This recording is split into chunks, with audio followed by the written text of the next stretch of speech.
సమూయేలు పెద్దవాడు కాగా యెహోవా అతనికి తోడై ఉన్నందున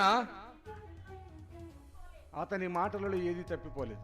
ఇక్కడ మొదటి అధ్యాయము పుట్టిన దగ్గర నుంచి 3వ అధ్యాయం 19 వరకు ఒక్కసారి ఇంటికి వెళ్ళినట్లుగా ఉందా? లేదు. అందుకనే మా ఆవిడ గురించి కూడా గర్వంగా నేను చెప్పలేను.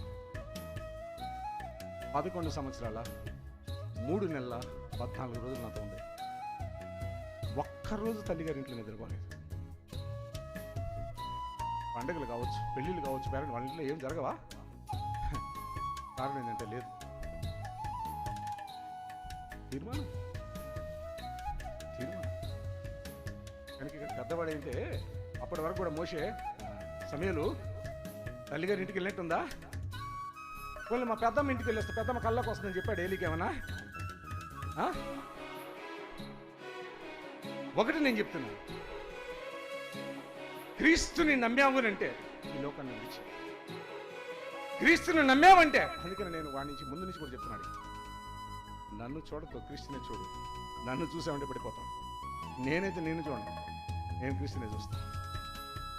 నేను క్రీస్తుని ప్రేమించిన తర్వాత ఏదైనా ఉంటే నీకు చెప్తాను, నీకు ప్రేమిస్తాను, లేకుంటే ప్రేమించాను. నాకు క్రీస్తే ప్రాముఖ్యం. తీర్మానం, ప్రతిష్ట. ఏటేటా తల్లి వెళ్తుందే తప్ప బిడ్డను తీసుకెళ్ళిందా? మరి మన బిడ్డల కోసం ఎందుకు ఈ మమకారం? మన బిడ్డల కోసం ఎందుకు ఈ మమకారం? ఎందుకు ప్రేమ?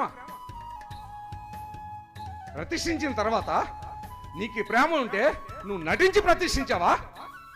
నామకర్తగా ప్రతిష్ఠించావా? దేనికి ప్రతిష్ఠించావు?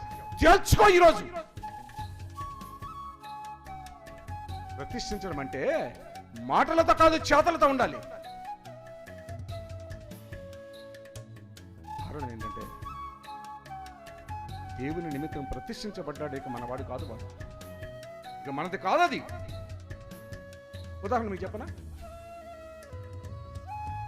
మీకు ఒక మాట అంటే మీకు ఈజీగా అర్థం అవ్వదు.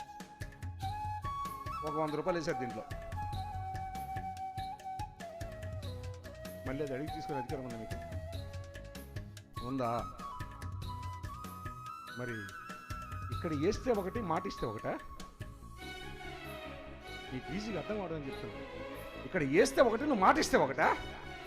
అంటే మాట అంటే నువ్వు మనిషి కనుక నీ ఇష్టం వచ్చిన మారిపోద్దా? మాట తీరు మారిపోద్దా?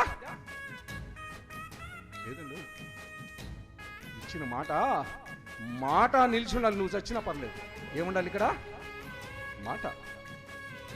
ప్రతిష్ఠించుకున్నావు, నువ్వు తీర్మానం తీసుకొని ఉన్నావు. ఇస్తానన్నావు, వస్తానన్నావు, నిలుస్తానన్నావు, చేస్తానన్నావు. వాగ్దానం అండి ఇది. తీర్మానం లేకపోతే నిన్ను తీర్మానం చేసుకోమన్నవాడేవాడు. అంటే అవసరానికి నువ్వు తీర్మానం చేసుకుంటావా? అక్కడికి తీర్మానం చేసుకున్నావా? ఏరు దాటిన తర్వాత తెప్ప తగలేదని తీసుకుంటావా తీర్మానం? నువ్వు గడిచిపోతే చాలు అనుకుంటావా? తీర్మానం అనుకుంటే ఏమనుకుంటున్నావు నువ్వు? నీ దాసునితో చేసిన తీర్మానం సరాసరి నువ్వు ఎవరితోనో నీ పరమ తండ్రితో చేస్తున్నావు. మరొక